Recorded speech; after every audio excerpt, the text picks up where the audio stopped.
క్రీస్తు యేసునందు మమ్మలను మిక్కిలిగా ప్రేమించి ఈ లోకానికి మమ్మల్ని పంపించి అపరాధములు పాపముల చేత చెడి నరకానికి జారిపోతున్న మా బ్రతుకుల్ని అదే క్రీస్తు యేసు ద్వారా సమకూర్చి మీరున్న మహాలోకమైన పరలోకానికి చేర్చుకోవటానికి మీరు ఇష్టపడి రాజ్య స్థాపనలో మమ్మల్ని కూడా ఆ రాజ్యములో చేర్చి మీ పిల్లలుగా తీర్చి నిత్య రాజ్యానికి వారసులుగా చేసిన మీ ప్రేమను బట్టి స్తోత్రాలు.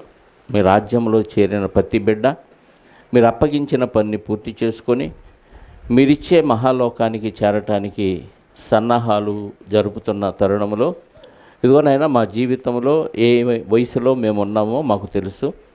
ఈ వయసు ముగిసేలోపు మరణంలో నుండి జీవములోనికి దాటడానికి మీరిచ్చిన అవకాశాన్ని మేమంతా సద్వినియోగం చేసుకోవటానికి ఏ మాటలు మాకు అవసరమో వాటిని మీ జ్ఞాన గ్రంథము మా బ్రతుకు పుస్తకమైన బైబిల్లో నుంచి మాకు ప్రసాదించమని కోరుకుంటూ దీనికి గాను బోధించిన ఎన్న నన్ను మరుగుపరచండి. మీ ఆత్మ సహాయంతో మీ పిల్లలకు వాక్యాన్ని విభజించి బోధించగలిగే సామర్థ్యాన్ని ప్రసాదించమని మా రక్షకుడు నీ ప్రియకుమారుడైన క్రీస్తు యేసు యొక్క పునరుద్ధానము కలిగిన నామములో ప్రార్థించి అడిగి వేడుకొనిచున్నాను పరలోకపు తండ్రి, ఆమేన్. చేరి వచ్చిన మీ అందరికీ ప్రభు అయిన క్రీస్తు నామంలో నా శుభాలు వందనాలు. ప్రభునందు ప్రియమైన దేవుని వాళ్ళారా, గడిచిన 2-3 వారాల నుంచి భావోద్వేగాల గురించి మనం ఆలోచిస్తున్నాం. అమెరికన్ అసోసియేషన్ సైకాలజీ వారు చాలామంది మనస్తత్వాన్ని పరిశోధన చేసి ఈరోజు ప్రపంచాన్ని నడిపిస్తున్న ఎమోషన్స్ లేదా భావోద్వేగాల గురించి ఎన్నో పరిశోధనలు చేసి 6 రకాల భావోద్వేగాల్ని వారు తెలియపరచడం జరిగింది. అందులో మొదటిది ఆనందం. గడిచిన వారం మనం దాని గురించి ఆలోచించాం. రెండవది ఆశ్చర్యం, మూడవది అసహ్యం, నాలుగవది దుఃఖం, ఐదవది భయం, ఆరవది కోపం. ఆనందం చెప్పండి, ఆశ్చర్యం, అసహ్యం, దుఃఖం, భయం, కోపం. ఇవన్నీ మన జీవితంలో మనం అనుభవించినయనా, వీటికి వేరుగా ఏమన్నా అనుభవించామా? అసలు ఇవేవీ లేకుండా ఎవ్వరి జీవితం ముగిసే అవకాశం లేదు. ప్రతి ఒక్కరి జీవితంలో ఇవి టచ్ అవుతూనే ఉంటాయి. ఏదో ఒక స్థితిలో మనం ఉంటాం.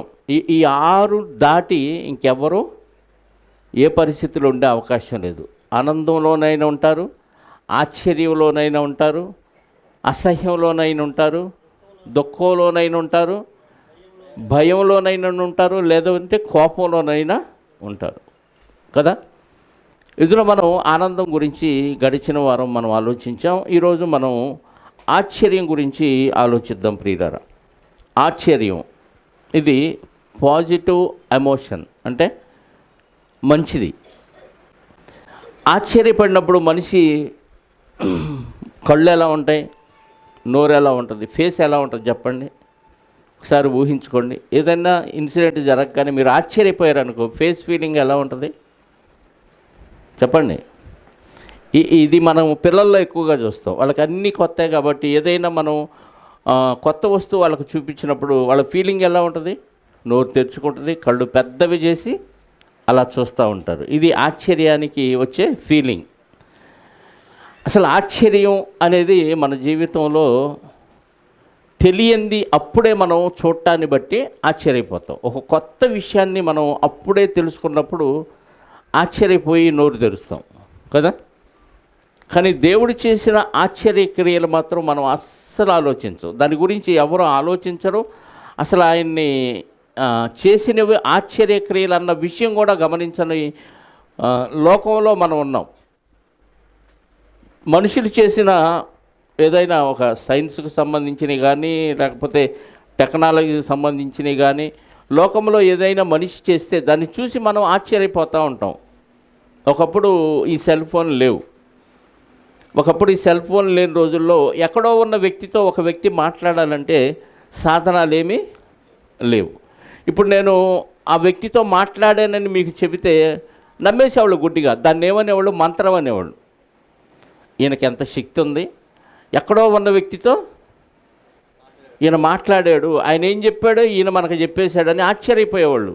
ఇప్పుడు ఫోన్లో మనం మాట్లాడుతుంటే ఆశ్చర్యపోతారు ఎవరన్నా కదా? అది అప్పుడు ఆశ్చర్యం, ఇప్పుడు అది పెద్ద సాధారణమైన విషయం. కానీ దేవుడు చేసినవి ప్రతిదీ ఆశ్చర్యమే. అసలు ఆశ్చర్యం అంటే చేయాల్సింది, ఆశ్చర్యపరిచేవాడు ఎవరైనా ఉన్నారంటే ఖచ్చితంగా అది దేవుడే. ఆ విషయాలు మానవ కోటి అంతా పక్కన పెట్టింది, మనుషులు చేసే కార్యక్రమాలకి ఆశ్చర్యపోవటం జరిగింది కదా. మనుషులు చేసే వాటికి ఆశ్చర్యపోవటం, ఆహా ఏమి మనిషి యొక్క మేధావి శక్తి ఎంత అద్భుతంగా చేశాడని. ఎక్కడికైనా ఒక సీనరీ చూడటానికి, ఎవరైనా తయారు చేసిన ఏదన్నా వస్తువులు చూడటానికి మనం వెళ్ళినప్పుడు, ఎగ్జిబిషన్లకు వెళ్ళినప్పుడు ఇలా ఆశ్చర్యపోతూ ఉంటాం. కొంతమంది చిన్నపిల్లలు 8 నెలలు అలా ఉన్న పిల్లలు కూడా కొన్ని రంగులను గుర్తుపట్టడం మనం చూస్తున్నాం యూట్యూబ్లో చూస్తే. ఇంత చిన్న వయసులో ఎలా చెప్పగలిగిందని ఆశ్చర్యపోతున్నాం. కొంతమంది 1-2 క్లాసులు చదివే వాళ్ళు కూడా ఏ దేశాలకు ఏ ముఖ్య పట్టణాలు ఉన్నాయి, ఏ రాజధానులు ఉన్నాయి అనేవి టకటకా చెప్పేస్తున్నాడు. ప్రపంచంలో ఉన్న ఏ దేశానికి రాజధాని ఏది అనేది వాళ్ళు భలే చెప్పగలుగుతున్నారు. అది చూసి అది విన్నప్పుడు మనకు ఎలా అనిపిస్తుంది? ఆశ్చర్యపోతూ ఉంటాం. ఎందుకంటే మనకు ఆ సామర్థ్యం లేదు కాబట్టి, అంత చిన్న వయసులో వాళ్ళకి ఆ సామర్థ్యం ఉంది కాబట్టి మనం ఆశ్చర్యపోతూ ఉంటాం. నిజంగా దేవుడికున్న పేరును ఒకటి మనం బైబిల్లో గమనించగలిగితే, 72 కీర్తన గ్రంథం 72వ అధ్యాయము 18వ వచనం. కీర్తన గ్రంథం 72వ అధ్యాయము 18వ వచనం. దేవుడైన యెహోవా, ఇశ్రాయేలీయుల యొక్క దేవుడు స్తుతింపబడునుగాక. ఆయన మాత్రమే ఆశ్చర్యకార్యములు, అంటే ఇంకెవరు చేయలేరా? అక్కడ ఏముంది? ఆయన కూడా ఆశ్చర్యకార్యములు చేయువాడని ఉందా? ఆయన మాత్రమేనుందా? అంటే ఇంకెవరు చేయలేరా? మరి మనుషులు చేసినవి చూసి మనం ఆశ్చర్యపోతున్నాం. అవాక్కయ్యారా అంటాడు కదా. సోప్ ఇలా వెళ్ళిపోగానే తెల్లగా అయిపోద్ది షర్ట్. అక్కడ చూసి అవాక్కయ్యారంటే అర్థం ఏంటి? ఆశ్చర్యపోయారని అర్థం. ఇక్కడ వాక్యంలో ఏముంది? ఆయన మాత్రమే ఆశ్చర్యకార్యములు చేయువాడు. ఏంటి ఆయన చేసే ఆశ్చర్యకార్యాలు? యేసుక్రీస్తు వారికి ఉన్న పేరు కూడా ఒక పేరు ఉంది యెషయా గ్రంథంలో కదా, 9వ అధ్యాయము 6వ వచనంలో ఆయనకున్న పేరుల్లో ఒక పేరు. ఇప్పుడు దేవుని గురించి మనం విన్నాం, ఆయన మాత్రమే ఆశ్చర్యకార్యాలు చేయువాడు. ఇప్పుడు ఆయన కుమారుడు అయిన యేసుక్రీస్తు వారికి ఆయన మహిమను ఇచ్చాడు కాబట్టి ఆయనకు కూడా ఉన్న పేరుల్లో ఒక పేరు ఏంటి? 9వ అధ్యాయము 6వ వచనం. ఏలయనగా మనకు శిశువు పుట్టెను, మనకు కుమారుడు అనుగ్రహించబడెను, ఆయన భుజం మీద రాజ్యభారముండును, ఆశ్చర్యకరుడు. చాలమ్మా, ఆయనకున్న పేరుల్లో ఒక పేరేంటి? ఆశ్చర్యకరుడు. యేసుక్రీస్తు వారు చేసిన అందరూ ఆశ్చర్యపోయారు ఆ రోజుల్లో. అందుకే ఆయనకున్న పేరేంటి? ఆశ్చర్యకరుడు. ఆయన చేసినన్ని ఆశ్చర్యకార్యాలు ఇంకెవ్వరూ చేయలేరు. ఎందుకు? ఏం చేశాడు? చనిపోయిన వాళ్ళని లేపాడు, కుష్టివ్యాధి వాళ్ళకి కుష్టు తగ్గించాడు, ఇంకా గుడ్డి వాళ్ళకు చూపించాడు, కుంటి వాళ్ళకు నడిపించాడు, మగవాళ్ళకు మాట ఇచ్చాడు. ఇవి శిష్యులు కూడా చేశారు. మరి ఆయన స్పెషాలిటీ ఏంటి? ఆయన మాత్రమే ఆశ్చర్యకార్యములు చేయగలరు. అంటే ఆయన మాత్రమంటే అలాంటిది ఇంకెవరో చేయకూడదు. పరిశుద్ధంగా భూమి మీద బ్రతకటం అనేది ప్రపంచ చరిత్రలో భూమి మీద మనిషి మనుగడ ప్రారంభమైనప్పటి నుంచి ఈ యుగాంతం అయిపోయే వరకు, భూమి నాశనం పోయే వరకు, భూమి మీద పుట్టి చనిపోయి ఊహ తెలిసి వయసు వచ్చి పాపం చేయకుండా చనిపోయిన ఒక్కడు కూడా లేడు. అంత పరిశుద్ధంగా బతికాడంటే అది ఆశ్చర్యమేనా? ఆయన మాత్రమే అలా బ్రతకగలిగాడు కాబట్టి ఆయన బ్రతుకు ఒక ఆశ్చర్యం. మరొక ఆశ్చర్యం ఏంటో తెలుసా? చనిపోయి తిరిగి లేచిన వారిలో చాలామంది లేచారు. యేసుక్రీస్తు వారు లేపారు, అంతకుముందు చాలామంది భక్తులు లేపారు దేవుని సహాయంతో. అలా లేవటం గొప్పేం కాదు, అది అప్పుడు ఆశ్చర్యం. కానీ యేసుక్రీస్తు వారి పునరుద్ధానం ఉంది చూసారా, అది అన్నిటికంటే ఆశ్చర్యం. అలాంటి పునరుద్ధానం ప్రపంచ చరిత్రలో ఒక్కరికి కూడా లేవలేదు, ఒక్కరికి కూడా కలగలేదు. ఇది అందరికీ ఆశ్చర్యం. అందుకే యేసుక్రీస్తు వారు పేరు పెట్టుకున్నారు ప్రపంచాన్ని, కాలాన్ని లెక్కించడానికి. శకపురుషుడుగా ఆయన పేరు ఎందుకు వాడారు అంటే, చనిపోయి తిరిగి లేచిన వారు ఎవరూ లేరు ఆయన తప్ప. మిగతా వాళ్ళు బతుకున్నప్పుడు చాలా చరిత్ర సృష్టించారు, కానీ వాళ్ళ చరిత్ర చావుతో అంతమైపోయింది. కానీ చనిపోయి తిరిగి లేచిన తర్వాత ఉన్న చరిత్ర ఎవరికి ఉందాయనంటే, ప్రభు అయిన యేసుక్రీస్తు వారికి తప్ప ఇంకెవరికి లేదు. ఎవరికన్నా ఉందని ఎవరైనా చెప్పినా దానికి సాక్ష్యాధారాలు లేవు. వాళ్ళ సొంత డబ్బా వాళ్ళు కొట్టుకోవటమే. చరిత్ర సాక్ష్యం చెప్పాలి. అలాంటి సాక్ష్యం ప్రపంచంలో ఎవరికీ లేదు. అంటే ఆయన జన్మ ఆశ్చర్యకరం, ఆయన బ్రతుకు ఆశ్చర్యకరం, ఆయన చనిపోయిన పునరుద్ధానం, తిరిగి లేచిన పునరుద్ధానం ఆశ్చర్యకరం. ఇవి ఆయన మాత్రమే చేయగలిగినవి. అందుకే ఆశ్చర్యకరుడు అనే పేరు ఆయనకుంది. దేవుడు మాత్రమే ఆశ్చర్యకార్యాలు చేయగలిగినడు. మరి ఇన్ని తెలిసి మనం ఏం చేయాలి అంటే, దినవృత్తాంతాల మొదటి గ్రంథం 16వ అధ్యాయము, దినవృత్తాంతముల మొదటి గ్రంథం 16వ అధ్యాయము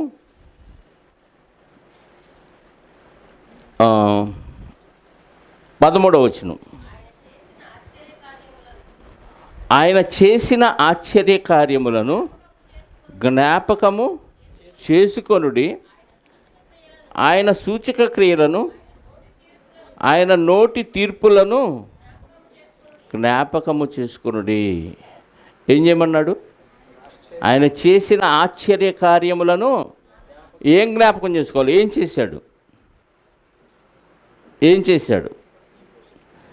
వాటిని జ్ఞాపకం చేసుకోవాలి. ఇప్పుడు మనం రొట్టె రసం తీసుకున్నాం. ఏంటిది? ప్రభు యొక్క శరీరానికి సదృశ్యమైన రొట్టె, ఆయన రక్తానికి సదృశ్యమైన ద్రాక్షరసం. ఎందుకు చేసామంటే జ్ఞాపకం చేసుకోవటానికి చేసాం. ఇది ఆశ్చర్యం. ప్రపంచంలో ఉన్న ఎంతమంది ప్రజలు దీన్ని తీసుకుంటున్నారో తెలుసా? ఇంకెవరిని జ్ఞాపకం చేసుకొని ఏమీ తీసుకోరు. ఆయన శరీరాన్ని 2000 సంవత్సరాల క్రితం శిలువలో సమర్పించి సమాధిలో పెడితే అదే శరీరాన్ని తీసుకొని పరలోకం వెళ్ళిపోయాడు ఆయన 3వ దినాన.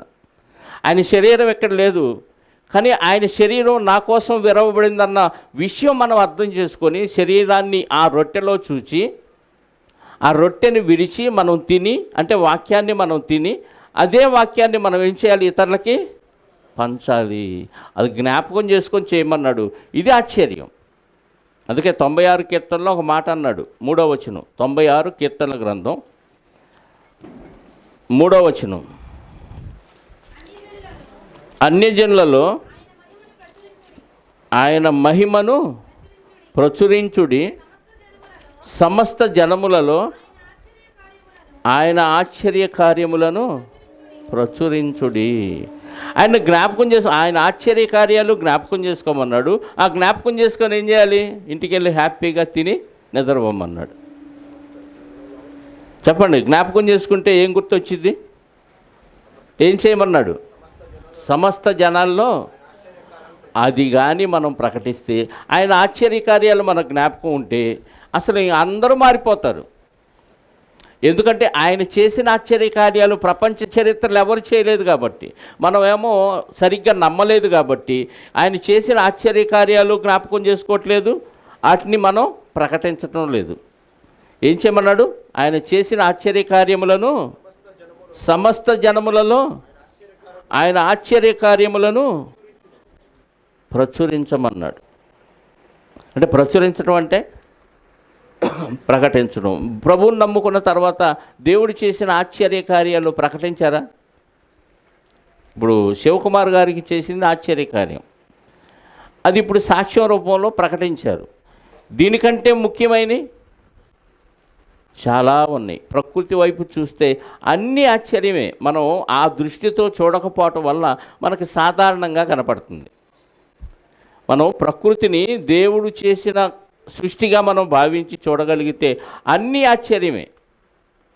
ఇప్పుడు ఈ భూమి ఉంది, భూమి ఏదన్నా ఒక స్తంభం మీదో లేకపోతే ఒక హ్యాంగ్ చేయటం వల్ల ఒక తాడు మీదో ఒక దారం కట్టి వేలాడబడుతుందా, లేకపోతే కింద నుంచి ఏమన్నా పోల్స్ ఉండి సపోర్ట్గా ఉందా? ఏదైనా ఒక వస్తువు నిలబడాలంటే కింద ఏముండాలి? సపోర్ట్ ఉండాలి. మరి భూమికి ఏమన్నా సపోర్ట్ ఉందా? లేదు. భూమిని శూన్యంలో తిప్పుతున్నాడు. అది ఆశ్చర్యమా కాదా? భూమి నిశ్చలంగా ఒక పీటలాగా ఉందనుకోండి, మనమంతా హ్యాపీగా దాని మీద ఉన్నాం, ప్రశాంతంగా ఉన్నాం. ఇప్పుడు అది గుండ్రంగా ఉంది, పైన ఉన్నాం ఇప్పుడు మనం అనుకోండి. తెల్లవారికి మనం ఎక్కడికి వెళ్ళిపోతాం తెలుసా? భూమి కింది భాగంలోకి వెళ్ళిపోతాం. అంటే భూమి ఇలా తిరిగిద్ది, రౌండ్గా ఉంది బంతిలాగా. అడుగుకి వెళ్ళినప్పుడు మరి అటు నుంచి అటు కిందకి దిగజారిపోవాలి, మేఘాల్లోకి వెళ్తున్నామా? పోనీ పక్కకు ఒరిగినప్పుడు ఇటు నుంచి పడిపోవాలా?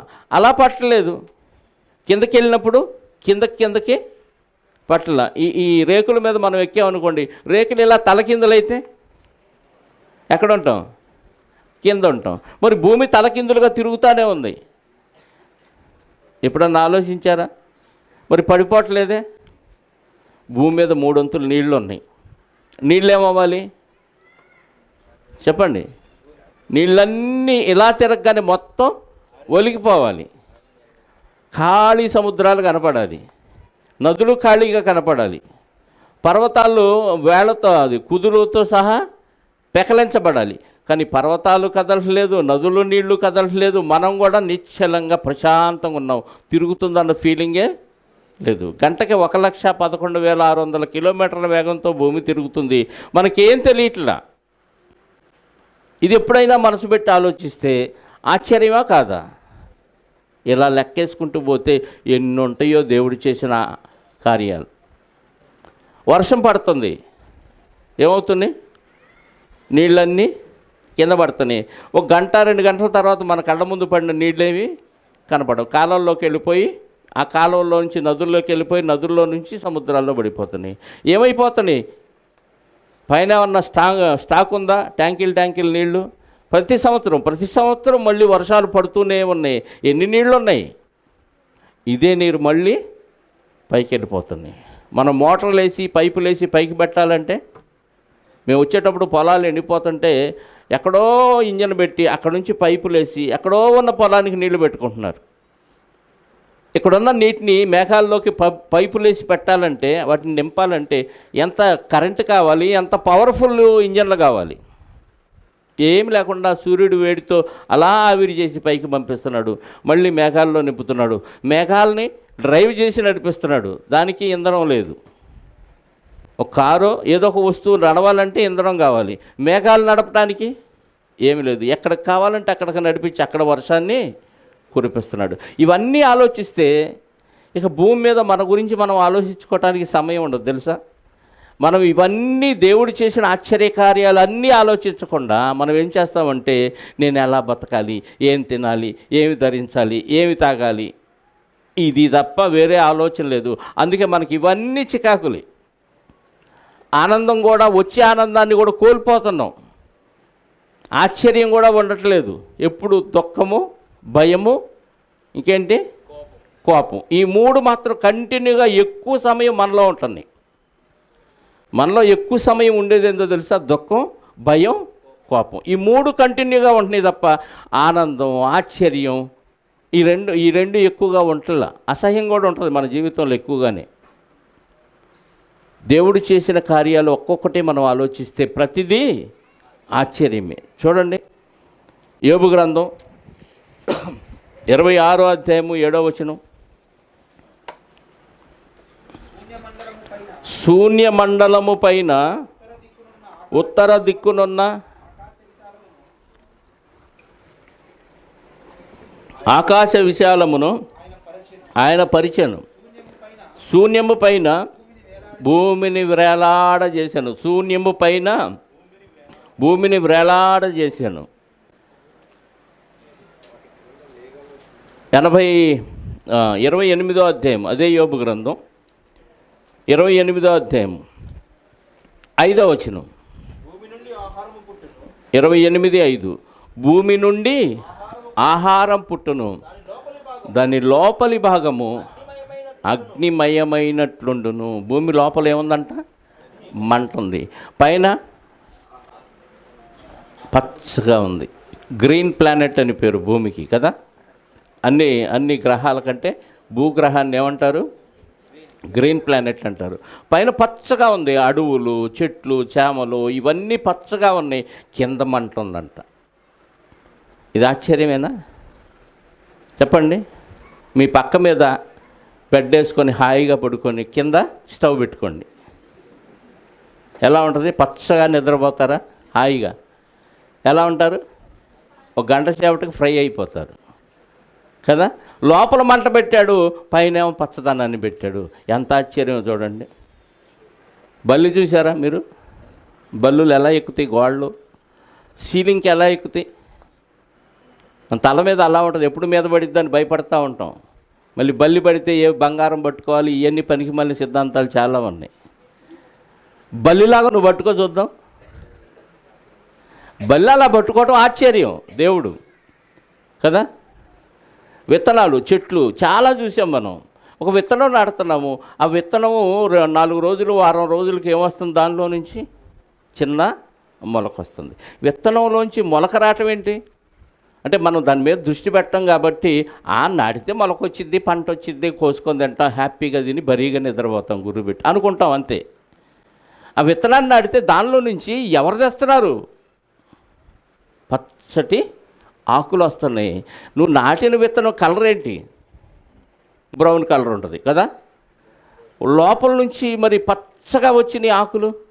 పోనీ వస్తే వచ్చినాయి ఆకులు ఇంకా పొడిగి పెరిగి కొమ్మలు వచ్చి, రెమ్మలు వచ్చి, వాటికి పెద్దగా అయిపోయి, పెద్ద కాండం అయిపోయి, పూత పూసి, కాయలు కాసి, ఏంటి ఇవన్నీ ఆ విత్తనంలో ఉన్నాయా? ఎంత ఆశ్చర్యం అండి. ఒక్కొక్కటి నువ్వు ఆలోచిస్తే ఆశ్చర్యం. పువ్వుకి షేపులో తేడా, పువ్వుకి స్మెల్లో తేడా, ఆకారంలో తేడా, వాసనలో తేడా, కాయకి రంగులో తేడా, కాయకి రుచిలో తేడా. అసలు ఒక్కటేంది, ప్రపంచంలో దేవుడు సృష్టించిన సృష్టిలన్నిటినీ మనం ఆలోచిస్తే మన జీవితం సరిపోదు. శాంపిల్గా 4-5 చెప్పాను అంతే. ప్రతి వస్తువుని మనం ఆలోచించటం వల్ల ఏమవుతుంది? ఆయన ఎంత ఆశ్చర్యకరుడో అర్థమవుతుంది. ఆయన చేసిన ఆశ్చర్య కార్యాలను చూసి మనిషి ప్లాస్టిక్ పూజ చేయగానే అవురా అంటున్నాడు కదా. అది వాడిపోయిద్ది, ఇది వాడిపోదు, దానికి స్మెల్ ఉంటుంది, దీనికి ఉండదు. అది చూసుకోడు కదా. చైనా వాడు సూర్యుడిని చేశాడంట, ఇంకా రాత్రే లేదు, నిరంతరం పగలే. తర్వాత వాడు అనుభవించే బాధ తర్వాత అర్థమైంది. నిద్ర పట్టింది ఎందుకు రాత్రులు సూర్యుడు లేకుండా చేసింది? ప్రశాంతంగా నిద్రపోయి రీఛార్జ్ అవుతాను. రాత్రి కూడా సూర్యుడు ఉంటే బాగా కష్టపడి అలసిపోయిన వాళ్ళు తప్ప ఇంత వెలుతురులో నిద్రపోమంటే పోతారా? నిద్రపోయేటప్పుడు ప్రశాంతంగా చీకటిగా ఉండాలి, లేదంటే బెడ్ లైట్ ఉండాలి కదా. పగలు కూడా రాత్రి కూడా సూర్యుడు వెలుగు ఉందనుకోండి, ఎలా ఉంటుంది? నిద్రే పట్టదు, మనిషికి మనశ్శాంతి ఉండదు, రీఛార్జ్ ఉండదు బాడీకి. మనిషికి బాడీకి రీఛార్జ్ లేకపోతే వాడు 100 ఏళ్ళు బతకాల్సిన వాడు 50 ఏళ్ళలోనే ఫినిష్. తెలియట్లా. దేవుడు చేసిన ఆశ్చర్య కార్యాలను పోలి చేద్దాం అనుకుంటున్నాడు మనిషి. సృష్టికే ప్రతి సృష్టి అనుకుంటున్నాడు. మనిషికి దేవుడు ఆరోగ్యం ఇచ్చాడు. మనిషి యొక్క ఆయుష్కాలం దేవుడే నిర్ణయించి పుట్టించాడు. దీన్ని మార్చటం ఎవడి తరము కాదు, ఏ శాస్త్రవేత్త తరం కాదు, ఏ డాక్టర్ల వలన కాదు, ఎంతమంది మేధావులు తలకిందులుగా తపస్సు చేసినా దేవుడు వ్రాసుకున్న ఆయుష్కాలాన్ని మార్చటం ఎవడి తరం కాదు. చాలామంది ప్రార్థనలో కూడా ఒకరోజు ఆయుష్ పొడిగించినందుకు స్తోత్రాలు అయ్యి అంటున్నాడు. పొడిగించలా, నీకు ఇచ్చిన ఆయుష్లోనే ఒకరోజు ఉన్నాం అంతే. అర్థమైందా? పొడిగించటం అంటే 60 ఏళ్ళ ఆయుష్ అయిపోయిన తర్వాత ఇంకో రోజు పొడిగించటాన్ని ఎక్స్టెన్షన్ చేయటం. అది కాదు. హిష్కియా గారికి కూడా పెంచలా దేవుడు. ఉన్న ఆయుష్ కాలంలోనే మధ్యలో పోబోతే కాపాడాడు కదా. దేవుడు రాసుకున్న ఆయుష్కాలాన్ని ఎవడూ పెంచలేడు. అమెరికాలో నాసా శాస్త్రవేత్తలు ఎన్నో ప్రయోగాలు చేశారు. 1200 సంవత్సరాలు మనిషి బ్రతకటానికి ఒక అట్మాస్ఫియర్ ఏర్పాటు చేసి అందులో చాలామంది కొన్ని కోట్ల ధనాన్ని ఖర్చు పెట్టి ఎన్నో ప్రయోగాలు చేశారు. చివరికి ఫెయిల్యూర్. అంటే ఇన్ని కోట్ల ప్రజాధనాన్ని ఏం చేశారు? ప్రయోగాల పేరుతో బూడిదలో పోసారు. దేవుడు రాసుకున్న ఆయుష్కాలం తప్ప ఇంకెవడు దాన్ని పెంచలేడు. ఎంతోమంది ఎన్నో కనుగొంటున్నారు, కానీ ఎవరు మనిషి యొక్క మరణాన్ని మాత్రం ఆపలేదు. ఇది ఆశ్చర్యం.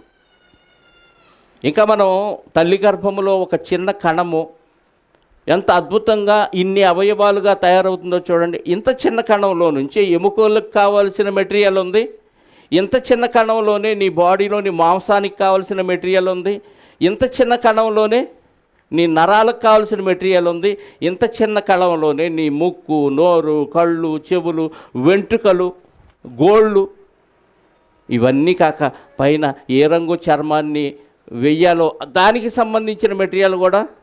ఇది ఇంత చిన్న కణంలో ఇంత పెద్ద బాడీకి కావాల్సిన మెటీరియల్స్ ఇన్ని రకాలుగా ఉన్నాయా? ఒకసారి మన వైపు మనం చూసుకుంటే ఆశ్చర్యపోవాలి, ఎంత అద్భుతం దేవుడి నిర్మాణం అని. ఆశ్చర్యము వణుకు నాకు పుట్టుచున్నది అంటాడు దావీదు గారు. తీయద్దులండి. అంటే మన దేహ నిర్మాణం మనం చూసుకున్నప్పుడు మనకు ఆశ్చర్యం కలగాలి. దేవుడు మాత్రమే ఆశ్చర్య కార్యాలు చేయగలిగిన వాడు. మనిషి చేసేవి ఎలా ఉంటాయంటే, ఎగ్జాంపుల్ చెప్తాను మీకు. తల్లిదండ్రులు బొమ్మలు కొనుక్కొస్తే ఆ బొమ్మలతో ఆడుకుంటూ ఈ పిల్లలు నాన్న ఇది చూడు, మమ్మీ అది చూడని వాడు సంబరపడి మనకేదో తెలియనట్టుగా చూపిస్తే ఆహా అని ఆశ్చర్యపోతాం మనం, ఆడిమెప్పు కోసం. అంతేనా? నిజంగా ఆశ్చర్యపోతామా? ఆడేమో అది కొత్త వాడికి. దేవుడు ముందు మనిషి చేసిన ఈ టెక్నాలజీ ఉందో చూసారా, ఆహా అంటాడు దేవుడు, అంతే సింపుల్గా. ఆయన అన్నీ ఆయన మాత్రమే అని చదివాం కదా. మనిషి చేసేవి ఇంకా ఆశ్చర్యకార్యాలు అవుతాయా? అవ్వవు. కాకపోతే మనకు కొత్త, అంతే. దేవుడు ఒక మాట రాయించాడు ప్రసంగి గ్రంథంలో 1వ అధ్యాయంలో. ఏమని? సూర్యుని కింద నూతనమైంది ఏది లేదు, మునుపుండినదే మరలా ఉంటుందని చెప్పాడు. చూడండి 7వ వచనం నుండి.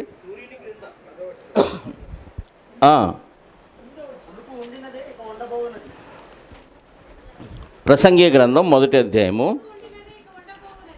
9-10 చదవండమ్మా. మునుపు ఉండినదే ఇక ఉండబోవున్నది, మునుపు జరిగినదే ఇరక జరగబోవున్నది. సూర్యుని క్రింద నూతనమైనది ఏదియూ లేదు. ఇది నూతనమైనదని ఒకదాన్ని గురించి ఒకడు చెప్పును, అదియును మనకు ముందుండిన తరములలో ఉండినదే. ఇంతకు ముందున్నదే మళ్ళీ ఉంటుంది. ఈ తరం వాళ్ళకి అదేంటి? ఆశ్చర్యం, అంతే. కొత్తలో రేడియోలు వచ్చినప్పుడు ఆ గ్రామంలో ఉన్న వాళ్ళందరూ రచ్చబండి దగ్గర కూర్చొని వాళ్ళు పాటలు అవి వస్తుంటే బుల్లి మనుషులు ఉన్నారు దాంట్లో అనుకొని ఆశ్చర్యపోతా నోరు తెరిచినేవాళ్ళు తలగొట్టలు చుట్టుకొని. పెద్దవాళ్ళకు తెలిసింది అది కదా. తర్వాత నేను కూడా అంతే అనుకున్నా.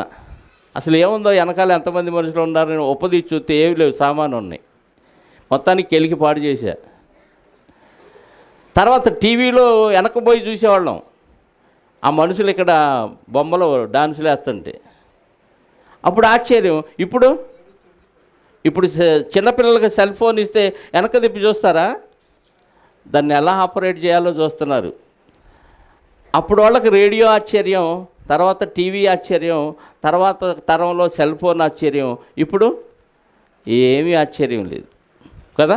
ముందు ఆశ్చర్యకార్యాలు రాబోతున్నాయి టెక్నాలజీ పరంగా. ఇక్కడ ఏదో చిప్ పెట్టాడు, అరిచేతిలో ఫోన్ ఇలా అంటున్నాడు. ఇక్కడ కనపడుతుంది బొమ్మ. ఆర్టిఫిషియల్ ఇంటెలిజెన్స్ అంట. అది వచ్చిందంటే మనకి ఎదురుగా స్క్రీన్లు కనపడతాయి ఏమి లేకుండానే. అది మనకు ఆశ్చర్యం. కానీ దేవుడు చేసిన ఆశ్చర్య కార్యాలకు మించిందేమీ లేదు. ఇంతవరకు పిండోత్పత్తి శాస్త్రవేత్తలకి ఒక తల్లి గర్భంలో చిన్న కణం ఇలాంటి ఆకారం ఎలా తయారవుతుందో అర్థం కాల. అదంతే ప్రకృతి సహజం అంటున్నారు. ప్రసంగి 11:5 ఏమన్నాడు? చూలాలి గర్భమందు, చదవండి. చూలాలి గర్భమందు ఎముకలు ఏ రీతిగా ఎదుగునది నీకు తెలియదు. గాలి ఏ త్రోవను వచ్చునో నీవెరుగవు. చాలండి. ఎటు నుంచి గాలి వచ్చిందో తెలియదు. వాతావరణ శాఖ వాళ్ళు ఇన్ని కిలోమీటర్ల వేగంతో పెనుగాళ్ళు వీయవచ్చు అంటాడు. వచ్చే రావచ్చు, లేకపోతే లేదు. వాయుగుండం పడింది, భయంకరమైన తుఫాను రావచ్చు అంటాడు. వచ్చే రావచ్చు, లేకపోతే లేదు. పగలు ఎండగాను, రాత్రి చీకటిగాను ఉండదు. ఇది సహజంగా జరిగేది. అలాంటి వార్తలు చెప్తూ ఉంటాడు. ఖచ్చితంగా ఎవరికి తెలియదు. అది ఆశ్చర్యం. అది సృష్టికర్త చేతిలోనే ఉంది ప్రకృతి అంతా.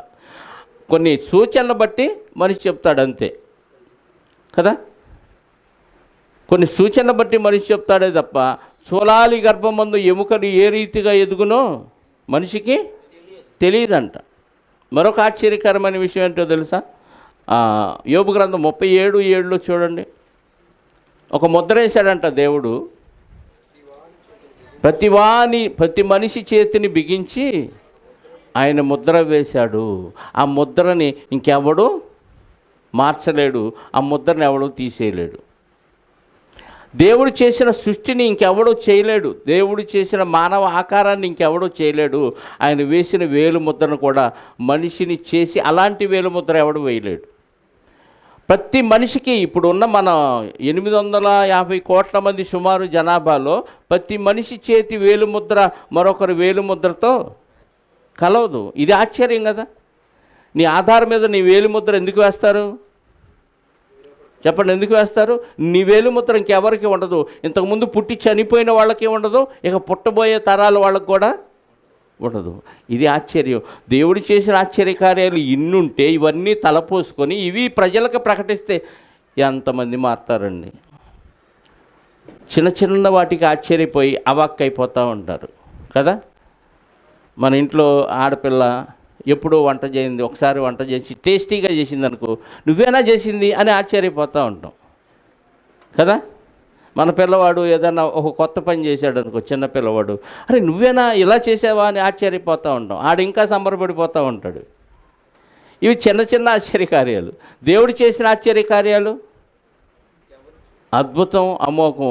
ఆయన మాత్రమే ఆశ్చర్యకార్యాలు చేయగలవాడు, అంతేనా? ఆయన మాత్రమే ఆశ్చర్యకార్యాలు చేయగలిగినవాడు. అన్నిటికంటే ఆశ్చర్యమైన కార్యం ఏందో తెలుసా? ఒక పాపి పరిశుద్ధుడుగా మార్చటం అన్నిటికంటే ఆశ్చర్యమైన క్రియ. ఇది ప్రపంచ చరిత్రలో ఎవడో మార్చలేని ఆశ్చర్యకార్యం. ఎంతమంది అండి, ఎన్ని దేశాల వాళ్ళు, ఎన్ని రకాల మతాల వాళ్ళు, ఎన్ని రకాల సాంప్రదాయాలు, కులాల వాళ్ళు యేసుక్రీస్తు వారి గురించి విని మారు మనసు పొంది గడిచిన కాలంలో ఉన్న జీవితాన్ని మార్చుకొని పవిత్రులుగా తీర్చబడ్డాడంటే అది చూసిన అంతకుముందున్న ఆ వ్యక్తి జీవితాన్ని చూసిన ఆ జనం చూసి ఆశ్చర్యపోతున్నారు. మీరు మారారా? చాలామందికి విషయం తెలియక మీరు మతంలోకి దిగారా అంటున్నారు. దేవుని మురిక్కుంటా కాలువ దిగటానికి మీరు మతంలోకి దిగారా అంటాడు. దిగలే, మారాం. పాత జీవితం మంచిది కాదా? కాదు. ఎందుకు? నువ్వు ఎంత పవిత్రంగా బతుకుతున్నట్టు కనపడినా నీ బుర్రలో చెడు ఆలోచన పోదు. ఎందుకంటే నీకు ఎవడ భయం లేదు. చనిపోతే ఏం జరుగుతుందో తెలియదు కాబట్టి ఎవడో మారినట్టు నటిస్తారంతే. నిజంగా ప్రభు అయిన యేసుక్రీస్తు వారిని అంగీకరించిన వారు మనస్ఫూర్తిగా హృదయపూర్వకంగా మార్పు చెందుతారు. గడిచిన కాలంలో ఉన్న జీవితాన్ని విడిచిపెడతారు, కొత్త జీవితాన్ని ప్రారంభిస్తారు. ఈ జీవితం వల్ల ఎదుటివాడికి ఎలాంటి నష్టం ఉండదు, ఎలాంటి అపకారం చేయడు. అవసరమైతే తనకు తాను అపకారం చేసుకున్న ఎదుటి వాళ్ళకి మేలు చేసే జీవితం కాబట్టి ఆ జీవితాన్ని చూసిన గతంలో ఉన్న ఆ బృందం ఎవరైతే ఉంటారో వాళ్ళు ఆశ్చర్యపోవాలి. అలా ఉండాలి క్రైస్తవ జీవితం. ఇది అన్నిటికంటే దేవుడు చేసిన ఆశ్చర్యకార్యం. ఒకసారి యెషయా గ్రంథం 11వ అధ్యాయం తీయండి. యెషయా గ్రంథం 11వ అధ్యాయము 3వ వచనం నుండి చదువుదాం ప్రియులారా, లేదా 6 నుంచి చూద్దాం. అంటే ఎస్ఐ ముద్దు నుంచి చిగురు పుట్టును అని యేసుక్రీస్తు వారు పుట్టినప్పుడు ప్రజల్లో వచ్చే మార్పును తెలియజేస్తున్నాడు.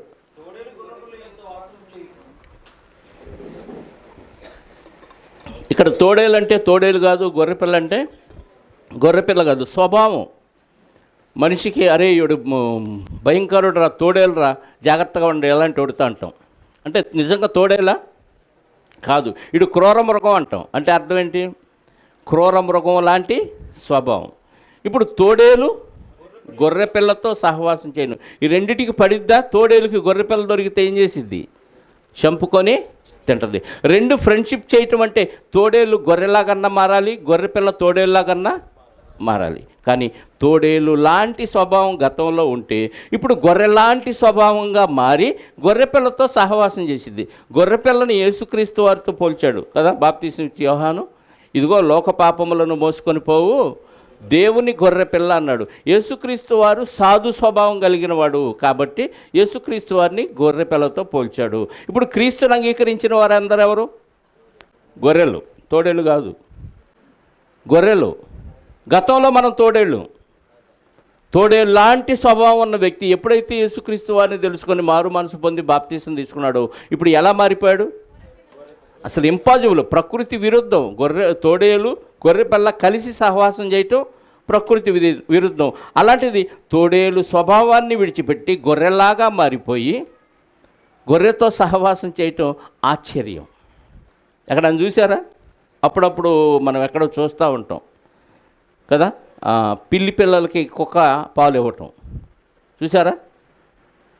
అలాంటి సందర్భాలు అంటే ప్రకృతి విరుద్ధమైన కొన్ని కార్యక్రమాలు జరుగుతూ ఉంటాయి. ఇది అలాంటి స్వభావం ఉన్న మనుషులు మారిపోతే గొర్రెపిల్ల లాంటి స్వభావం కలిగిన మనుషులుగా మారతారు. ఇది సంఘములో చేర్చబడిన విశ్వాసుల గురించి వ్రాయబడిన మాట. కిందకు చదవండి. చిరుతపులి లాంటి స్వభావం ఉన్న మనిషి మేకపిల్ల దగ్గర పడుకుంటాడు. అంటే ఇద్దరూ సమానంగా ఉంటారు. చిరుతపులి స్వభావాన్ని విడిచిపెడతాడు. ఎవరు మారతారు? ఎవరు మార్చగలరు?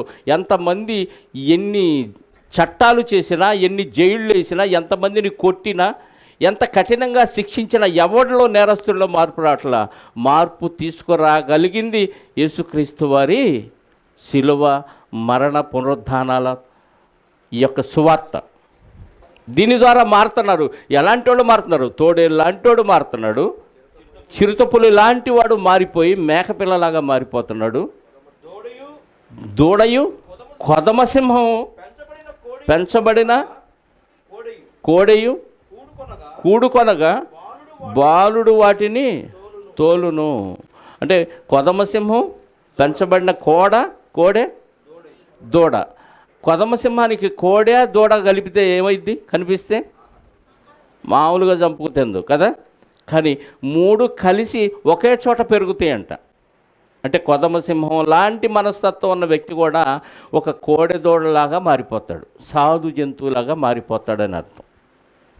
అందరి హృదయాలని, మనసులను మార్చగలిగింది ఈ వాక్యం. అది దేవుని వాక్యం. ఇంకా చదవండి. బాలుడు వాటిని అంటే చిన్నపిల్లవాడు వాక్యం చెప్పినా వాళ్ళు వింటారు. నేను కొదమసింహాన్ని నువ్వేంట్రా నాకు చెప్పేది అని అనరు. పెద్ద పెద్దవాళ్ళు ఉంటారు ఇక్కడ. చిన్నపిల్లోడు ఇక్కడ నిలబడి వాక్యం చెప్పినా చెప్పేది ఎవరు? చిన్నపిల్లోడు. వాడు ఆకారాన్ని చూడరు, చెప్పేది వాక్యం కాబట్టి వారు వింటారు. తోలును అంటే వాళ్ళు ఎక్కడికి వెళ్ళమంటే అక్కడికి వెళ్తారు. వెళ్ళమంది వ్యక్తి కాదు, అతని చెప్పిన వాక్యం. అలాంటి పరిస్థితి సంఘంలో ఉంటుందని చెప్తున్నాడు. ఇంకా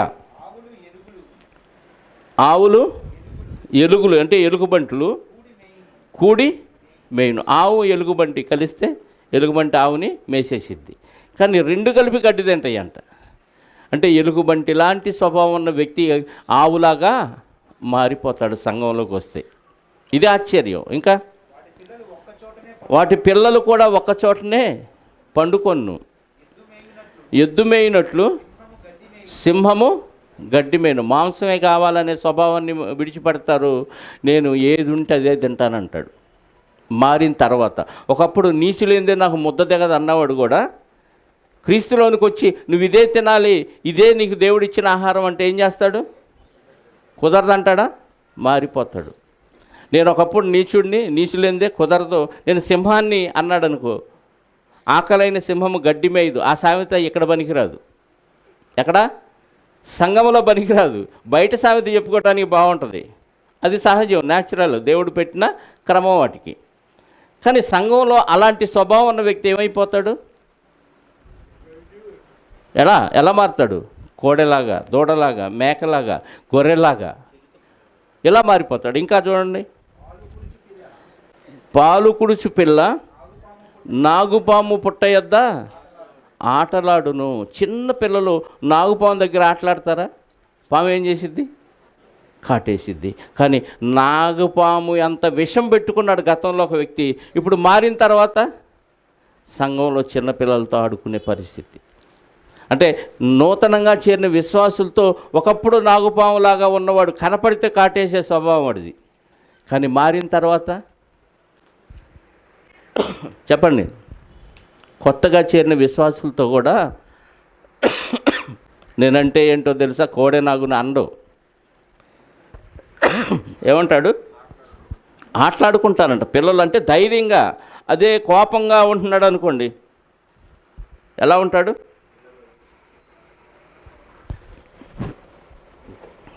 కోపంగా ఉంటే పిల్లలు వెళ్తారా? నవ్వుతుంటే వెళ్తారా ఎవరి దగ్గరికైనా?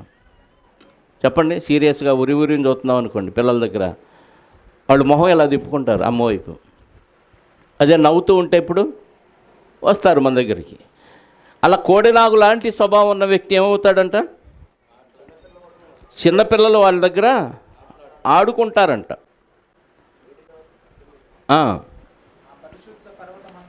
నా పరిశుద్ధ పర్వతమందంతటను ఏ మృగమును హాని చేయదు. కాబట్టి మారిన వాళ్ళు ఒకప్పుడు గత జీవితాన్ని చూసిన జనాంగానికి వీళ్ళు ఆశ్చర్యపరచాలి. అందుకే పేతురు పత్రికలో ఏమన్నాడు? 2వ అధ్యాయము 9వ వచనం, మొదటి పత్రిక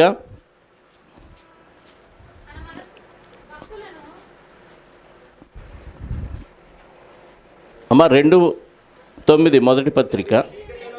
అయితే మీరు చీకటిలో నుండి ఆశ్చర్యకరమైన తన వెలుగులోనికి మిమ్మును పిలిచిన వాని గుణాతిశయములను ప్రచురము చేయు నిమిత్తము ఏర్పరచబడిన వంశమును, రాజులైన యాజక సమూహమును, పరిశుద్ధ జనమును, దేవుని సొత్తైన ప్రజలనై ఉన్నారు. ఏ వెలుగులోనికంట పిలిచింది? మనకు మామూలు వెలుగు తెలుసు, సూర్యుడి వెలుగు తెలుసు, చంద్రుడి వెలుగు తెలుసు, ఇంకా నక్షత్రాల వెలుగు తెలుసు. కానీ దేవుని వెలుగు ఎలాంటిదంట? ఆశ్చర్యకరమైన వెలుగులోనికి పిలిచాడు. ఈ వెలుగు పొందని వాడికి అర్థం కాదు. వాళ్ళు మతం మారారు అనుకుంటారు కదా. ఏమనుకుంటారు? మతం మారారు అనుకుంటారు, మతంలోకి దిగారు అనుకుంటారు. కానీ ఇదేంటంట? ఆశ్చర్యకరమైన వెలుగు. ఇది ఆ వెలుగులోనికి దిగి అనుభవించిన వాడికి అర్థమయ్యే వెలుగు. బయట నుంచి చూస్తే ఇది వెలుగులాగా అనిపించదు. వేరే దేవుడిని, వేరే దేశానికి చెందిన దేవుడిని వీరు ఆరాధిస్తున్నారు అనుకుంటారు. కాదు, చీకటిలో ఉన్న మన బ్రతుకుల్ని వెలిగించటానికి వచ్చిన ఆశ్చర్యకరమైన వెలుగు యేసుక్రీస్తు వారు. ఆ వెలుగులోనికి మనల్ని ఆహ్వానిస్తే మనం వెళ్ళిపోయాం. ఇప్పుడు వెళ్ళిపోవటం వల్ల పాత జీవితాన్ని ఏం చేసాం? విడిచిపెట్టాం. అది భయంకరమైన జీవితం. కోడెనాగు వంటి జీవితం, కొదమసింహం లాంటి జీవితం, ఇంకా ఎలుగుబంటి లాంటి జీవితం, చిరుతపులి లాంటి జీవితం. ఇంత భయంకరమైన జీవితాలను విడిచిపెట్టి కుళ్ళు, కుట్ర, ఈర్ష్య, ద్వేషాలతో, అసూయలతో, పగలతో, ప్రతీకారాలతో బతుకుతున్న మన జీవితాన్ని విడిచిపెట్టి ఇప్పుడు సాధు స్వభావంలోకి మారామంటే ఈ ఆశ్చర్యకరమైన వెలుగే కారణం. లోకంలో ఉన్న వాటిని చూసి ఆశ్చర్యపోయి అవాక్ అవ్వద్దు. మునుపుండినదే మరలా ఉండును. మన కొత్త అంతే ఇది. దేవుడికి ఇవన్నీ పెద్ద లెక్కేమీ కాదు. దేవుడు చేసిన ఆశ్చర్యకార్యాలు ఇంకా మనిషి ఎవ్వడూ చేయలేడు. ఒక చెట్టుని ఒరిజినల్గా తయారు చేయమనండి, మనిషి శాస్త్రవేత్తలు చేస్తారా? చేయరు. 2 చెట్టులను కలిపి సంకలనం చేసి హైబ్రిడ్ అని పుట్టించాడు. ఇంకా కావాలంటే సీడ్లెస్ పుట్టించాడు. సీడ్లెస్ అంటే విత్తనాలు లేని వస్తువు ప్రమాదం. విత్తనాలు ఎందుకు పెట్టాడు దేవుడు? ఆదికాండం 1వ అధ్యాయంలో తమ తమ జాతి ప్రకారము తమలో విత్తనములు గల ఫలవృక్షములను భూమి విత్తనాలు గల ఫలవృక్షాలను మొలిపించాలని దేవుడు పెడితే, దేవుడు సృష్టినే వీడేం చేస్తున్నాడు? సీడ్లెస్ తయారు చేస్తున్నాడు. మళ్ళీ నువ్వు అలాంటి విత్తనాలు, అలాంటి పంటను వేయాలంటే ఆ లెస్ తయారు చేసిన వాడి దగ్గరికి వెళ్ళి కొనుక్కోవాలి. అందుకని వాడు సీడ్లెస్ తయారు చేసి ఆ నమూనా వాడి దగ్గర పెట్టుకుంటాడు. అదే దేవుడు తయారు చేసిన విత్తనం తెచ్చుకుని వేసుకుంటే చాలు. ఆశ్చర్యం అండి. దేవుడు చేసిన ప్రతిదీ ఆశ్చర్యం. అది మనిషి చేయలేడు. అందుకే ఏమని చదివా? మొదటి వచనం, దేవుడు మాత్రమే ఆశ్చర్య కార్యములు చేయగలిగిన వాడు. ఆయన తప్ప ఆశ్చర్య కార్యాలు చేయగలిగిన వారు ఇంకెవరూ లేరు. లోకంలో మనం బతుకుతున్నప్పుడు లోకం అంతా మనల్ని ఎక్కువ పర్సెంట్ ద్వేషిస్తూ ఉంటుంది. క్రైస్తవులు అంటే చిన్న చూపు చూడటం, అందులోకి మారారంట, వాళ్ళు దిగజారిపోయారు, ఫలాని తక్కువ కులాల వాళ్ళ మతంలోకి మారారు, ఇవన్నీ అనుకుంటూ ఉంటారు. అప్పుడు మీరు ఏం చేయాలో తెలుసా? యోహాను గారు రాసిన మొదటి పత్రిక 3వ అధ్యాయము 13వ వచనం. యోహాను గారు రాసిన మొదటి పత్రిక యోహాను గారు రాసిన మొదటి పత్రిక 3:13. సహోదరులారా, లోకము మిమ్మును ద్వేషించిన ఎడల పడమంటున్నాడా పడొద్దంటున్నాడా? వాళ్ళు ద్వేషిస్తారని ముందే చెప్పేశాడు. లోకము మిమ్మల్ని ద్వేషించిన ఎడల అందులోకి వెళ్ళిపోయారని ద్వేషిస్తారేమో. మీరు దీనికి ఆశ్చర్యపడొద్దు. మనము సహోదరులను ప్రేమించుచున్నాము గనుక మరణములో నుండి జీవములోనికి దాటి ఉన్నామని ఎరుగుదుము. అందరినీ ప్రేమిస్తున్నావు, సహోదరుని ప్రేమిస్తున్నావు కాబట్టి నువ్వు మరణములో నుండి నిత్య జీవంలోకి వెళుతున్నావు. అందుకే లోకం నిన్నేం చేసిద్ది? ద్వేషించింది. అప్పుడు మీరు ఆశ్చర్యపోవద్దు. ఓహో, నేను నిత్య జీవానికి వెళుతున్నాను కాబట్టి లోకం నన్ను ఏం చేస్తుంది? ద్వేషిస్తుంది. దీనికి మనం ఆశ్చర్యపడాల్సిన అవసరం లేదు. ఎందుకు? దేవుడు ముందే చెప్పాడు. వాళ్ళు మిమ్మల్ని ద్వేషిస్తారు కాబట్టి నేను పరలోకం వెళ్తున్నానని కుళ్ళుతో వీళ్ళంతా నన్ను ద్వేషిస్తున్నారని అర్థం చేసుకోవచ్చు. లోకం మిమ్మల్ని ద్వేషించేలా మీరు ఆశ్చర్య పడకుడి. మనము సహోదరులను ప్రేమించున్నాము గనుక మరణములో నుండి జీవములోనికి దాటి ఉన్నాము. అడు ప్రేమించటం అంటే అర్థం ఏంటి? సహోదరులు ప్రేమించటం అంటే అర్థం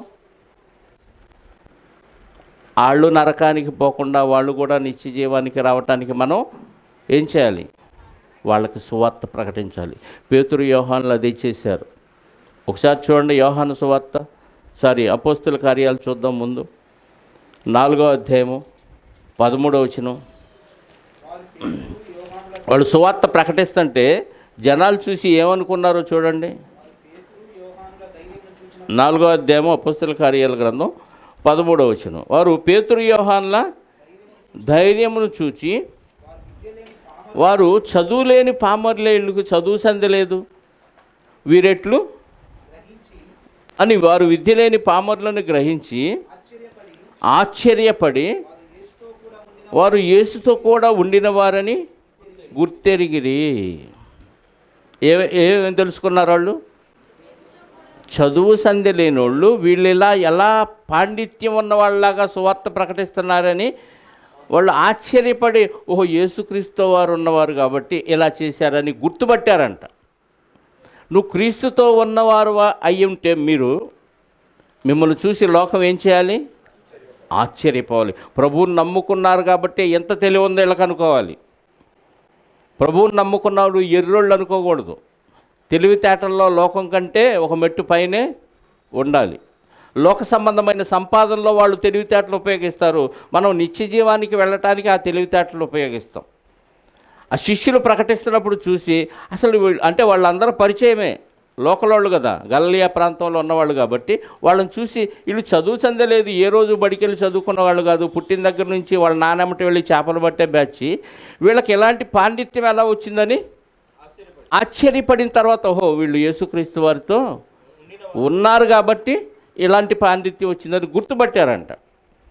ఇప్పుడు మనల్ని కూడా ఎలా గుర్తుపట్టాలి సమాజం? చెప్పండి. ఇంతకుముందు నీ ఆలోచన, నీ మైండ్ సెట్ అంతా వేరు. ఇప్పుడు బాప్తిజం పొందిన తర్వాత నువ్వు క్రీస్తుతో ఉన్నావు. సమాజం నిన్ను గుర్తుపట్టి ఆశ్చర్యపోవాలి.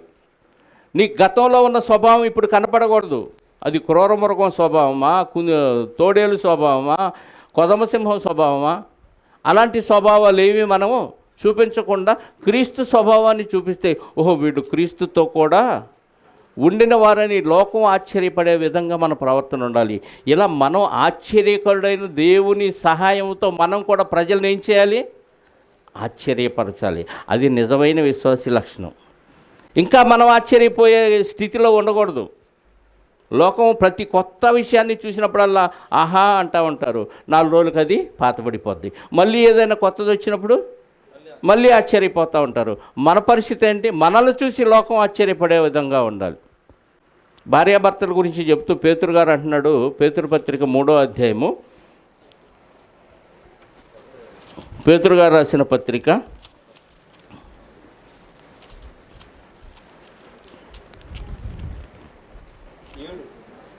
మొదటి నుంచి చూద్దాం. అటువలే స్త్రీలారా, మీరు మీ స్వపురుషులకు లోబడి ఉండుడి. అందువలన వారిలో ఎవరైనాను వాక్యానికి అవిధేయులైతే వారు భయముతో కూడిన మీ పవిత్ర ప్రవర్తన చూచి వాక్యము లేకుండానే తమ భార్యల నడవడి వలన రాబట్టబడవచ్చును. నువ్వు వాక్యం చెప్పకుండానే నీ పవిత్ర ప్రవర్తన చూసి భర్త మారుతాడంట. అలాగే భర్త మారి భార్య దేవుళ్ళలోకి రాలేదనుకున్నా, భర్త ప్రవర్తన చూసి భార్య మారాలి. ఎందుకు నా భర్త అందరిలాగా లేడు, డిఫరెంట్గా ఉన్నాడు, ఎందుకు ప్రభువుని నమ్మాడు. ప్రభువుని నమ్మితే ఇలా ఉంటారని భార్య ఆశ్చర్యపడాలి. భార్య మారి భర్త మారకపోతే భార్య ప్రవర్తన చూసి భర్త ఆశ్చర్యపోయి, ఓహో ప్రభువుని నమ్మితే ఎంత పరిశుద్ధంగా, ఎంత నిదానంగా, ఎంత నెమ్మదిగా, టెన్షన్ లేకుండా ప్రశాంతంగా ఇలా ఉంటారా, దేనికి ఊరకనే బీపీ తెచ్చుకొని టెన్షన్ ఫీల్ అయ్యే పరిస్థితి ఉండదా అని అర్థమైపోయి భర్త మారాలంట. అలా మారటానికి ముందు నీ పవిత్ర ప్రవర్తన చూసి ఆ వ్యక్తి ఆశ్చర్యపోవాలి, అది భార్య అయినా భర్త అయినా సరే. ఇలా మనమంతా కలిసి ప్రభువుని ఆశ్చర్య కార్యాలు ప్రజల్లో ప్రకటిస్తే దాంతోపాటు మన ప్రవర్తన కూడా వాళ్ళకు చూపిస్తే, మన ప్రవర్తన చూసి ప్రభు యొక్క దేవుని యొక్క ఆశ్చర్య కార్యాలు వాళ్ళు విని నిజంగా వీళ్ళ దేవుడు ఎంత గొప్పడా, ఇంత ఆశ్చర్య కార్యాలు చేసేవాడని గ్రహించి దానికి తగ్గట్టుగా మన ప్రవర్తన సాక్ష్యంగా ఉపయోగపడితే ఆటోమేటిక్గా మారిపోతారు. ప్రజల్ని ఆశ్చర్యపరిచే స్థితిలో క్రైస్తవులు ఉండాలి, కానీ క్రైస్తవులే ఆశ్చర్యపడే స్థితిలో ఉండకూడదు. ఇలాంటి స్థితి ఈరోజు లేదు కాబట్టే క్రైస్తవ్యం గొప్పగా సమాజంలో కనపట్టలేదు. క్రైస్తవ్యం అనగానే విదేశీ మతం అని, ఏదో దిగజారుడుతనంగా డబ్బులు సంపాదించుకుంటారని, విదేశాల నుంచి ధనాన్ని సంపాదించుకుంటారని, ప్రజల దగ్గర విశ్వాసుల దగ్గర దశంభాగాలు తీసుకొని బాగుపడతారని, ఇలాంటి దురభిప్రాయాలు ఉండటానికి కారణం ఏంటంటే వాళ్ళని ఆశ్చర్యపరచట్లా, వీళ్ళు వాళ్ళని అసహ్యపరుస్తున్నారు. ఎవరు? సేవకులుగా కనపడుతున్న అనేక మంది, విశ్వాసులుగా కనపడుతున్న అనేక మంది ప్రపంచానికి అసహ్యులుగా కనపడుతున్నారు తప్ప ఆశ్చర్యకరంగా వాళ్ళకు కనపడలేదు. ప్రియులారా, ఆశ్చర్యకరంగా కనపడాలంటే నీ ప్రవర్తన వాక్యానుసారంగా ఉండాలి. ఎలాంటి పరిస్థితి వచ్చినా సరే నీ ప్రవర్తన వాక్యానికి విరుద్ధంగా ఉండకూడదు. మరొక వచనాన్ని మనం బైబిల్లో చూడగలిగితే పేతురు గారు రాసిన పత్రిక 4వ అధ్యాయము 12వ వచనం, మొదటి పత్రిక, ముగిస్తాను.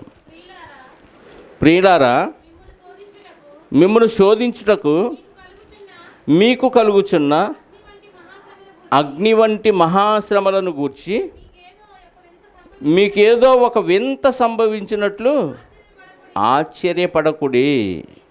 క్రీస్తు మహిమ బయలుపరచబడినప్పుడు మీరు మహానందముతో సంతోషించు నిమిత్తము క్రీస్తు శ్రమలలో మీరు పాలివారై ఉన్నంతగా సంతోషించండి. అగ్ని వంటి మహాశ్రమలు కలుగుతున్నాయని ఏమీ ఫీల్ అవ్వాల్సిన అవసరం లేదు. క్రీస్తు మహిమ బయలుపరచబడినప్పుడు మీరు మహానందముతో సంతోషించు నిమిత్తము క్రీస్తు శ్రమల్లో పాలువారయ్యున్నంతగా సంతోషించుడి. ఇదేందో వింతగా ఉందే, నాకు శ్రమలు వస్తుంది, బాగా నమ్ముకోనప్పుడు అసలు శ్రమలే లేవు, ఇప్పుడు క్రీస్తులోనికి వచ్చినాక ఇలాంటి శ్రమలు వస్తున్నాయని ఆశ్చర్యపడి కంగారు పడాల్సిన అవసరం లేదు. నువ్వు క్రీస్తు మహిమలో సంతోషించే నిమిత్తం అందులో పాలిభాగస్తూ ఉంది కాబట్టి నీకు ఇలాంటి శ్రమలు వస్తున్నాయని సంతోషించండి. దీనికి ఆశ్చర్యపోవాల్సిన అవసరం లేదు. అంటే పడిపోతూ ఉంటారు కొంతమంది, ఎదుగో అసలు ప్రభువుని నమ్మనప్పుడే బాగుంది, నమ్మిన కాడి నుంచి కష్టాలు శ్రమలు వస్తున్నాయి అని పక్కకి వెళ్ళే ప్రమాదం ఉంది. దీనికి ఆశ్చర్య పడొద్దు. దేవుని మహిమలో నువ్వు ప్రవేశించి సంతోషించడానికి నీకు ఇవన్నీ వస్తున్నాయి. ఎందుకంటే నిన్ను శోధిస్తేనే తప్ప నువ్వు సువర్ణం వలె శుద్ధిగావు. కాబట్టి మనల్ని పరిశుద్ధపరిచి శుద్ధిగా చేసి పరిపూర్ణంగా చేసి తన రాజ్యంలో నిలవబెట్టుకోవటానికి మనకి ఇవన్నీ జరిగితే ప్రతి చిన్న విషయానికి పెద్ద విషయానికి ఆశ్చర్యపడే పరిస్థితిలో క్రైస్తవుడు ఉండకూడదు. తొణకని నిండు కుండలాగా ఉండిపోవాలి. మనం ఆశ్చర్యపరచాలి తప్ప మనం ఆశ్చర్యపడే పరిస్థితి లేదు. రెండవ భావోద్వేగం ఆశ్చర్యం గురించి మనం ఆలోచించాం. మరొక భావోద్వేగంతో మరొక వారం కలుసుకుందాం, ప్రార్థన చేసుకుందాం. మహోన్నతుడా, ప్రేమ నమ్మకం కలిగిన మా కన్న తండ్రి, ఆశ్చర్య కార్యాలు మీరు మాత్రమే చేయగలరు నాయన. అలాంటి కార్యాలు ప్రకృతిలో ఎన్నో కనపడుతున్నాయి.